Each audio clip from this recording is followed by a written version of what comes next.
المصري. سيادة العميد وأنت خبير عسكري، بنشوف بعض القنوات الخاصة يعني نقدر نقول بتسلط الضوء وتعمل فوكس كده على بعض الأحداث، ويعني وكأن يعني ما فيش لا أمن ولا أمان والجهود اللي يعني الذي يبذلها يعني الأستاذ هشام زعزوع وزير السياحة لعودة السياحة. يعني هنا الشاشة هنا وتسليط الضوء على حدث، يعني كيف ترى هذا الأمر؟ يعني واحنا بنتكلم عن السياحة كرافد من الروافد المهمة جدا للعملة الصعبة والدخل وفتح بيوت ناس كتير.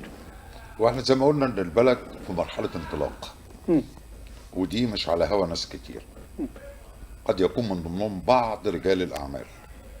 النهارده حضرتك ما تقنعنيش انك هتستثمر 100 مليون او 200 مليون شهامة يعني. النهارده انا بحط 100 مليون او 200 مليون كمواطن بسيط ممكن احط 100 جنيه او 1000 جنيه او 2000 جنيه اللي اقدر عليه عشان خاطر انا عايز بلدي. لكن لما احط 100 مليون او اكتر شويه او اقل من شويه يبقى انا برضو لازم ليا هدف. الهدف ده ايه؟ هو الوحيد اللي يعلمه. النهارده الاعلام اخطر سلاح موجود، مش عايز اقول انه يمكن اخطر من السلاح اللي في ايد الجيش، لان السلاح ده بيبني وجدان مواطن. انت بتبنيه ازاي؟ هل بتحط له حاله يأس واحباط انك بتركز على السلبيات بس، ولا انت بتحاول تديله بارقة الامل ان في سلبيات ومش عيب ان احنا نتكلم على ان في سلبيات، لكن بجانب السلبيات دي في ايجابيات، والسلبيات دي احنا اذا ما سلطناش عليها الضوء هتتصلح ازاي؟ لازم نسلط عليها الضوء عشان تتصلح. يعني انا يوم السبت اللي فات كنت راجع من القاهرة، اتفاجئت بان العربيات النقل كلها ماشيه شمال بالرغم من ان في قانون جديد. فرجعت متضايق وابتديت اعلق ازاي لسه يعني في قانون طالع ليه ما بيتفعلش؟ فبعض الناس لفتت نظري لا خلي بالك القانون بدايه تفعيله من يوم 15/11، بس في خطوه لقدام. كاعلام سلط الضوء على السلبيات مفيش مشكله عشان تتصلح، لكن ما تخليش كل جهدك عليها. ابرز ان في ايجابيات، في مجهود بيتعمل.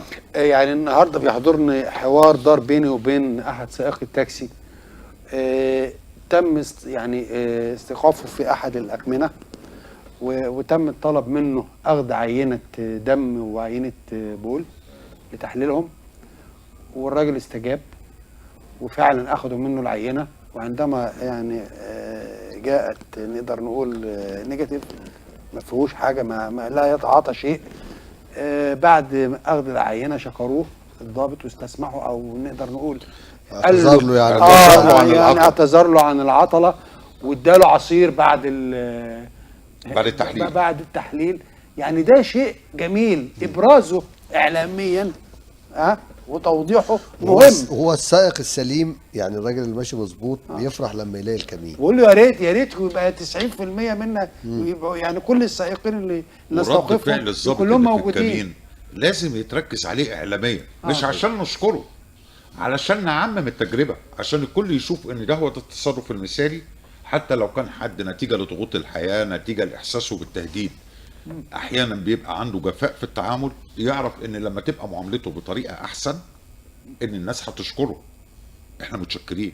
وبعدين النهارده احنا بنتكلم في نقطه في منتهى الخطوره. النهارده القياده على الطرق مشكله. لا دي بقت يعني نقدر نقول مشكلة. فتوانه، مش قياده. لا مش لما قيادة. نضيف لده خبر اتقال من حوالي 10 ايام ان عربيه نص نقل بتقلب برميل زيت على الطريق الدايري عشان تعمل حوادث. طيب لو انت ماشي قانوني وهادي ممكن تقدر تمسك نفسك. طب لو انت متعاطي شيء وما انتش مركز، ومشكله التعاطي انها بتاخر رد الفعل. يعني هي دايما المشكله مشكله سرعه رد الفعل ايه؟ طب ما انت كده هنا بقى يبدا التلاعب بالمشاعر.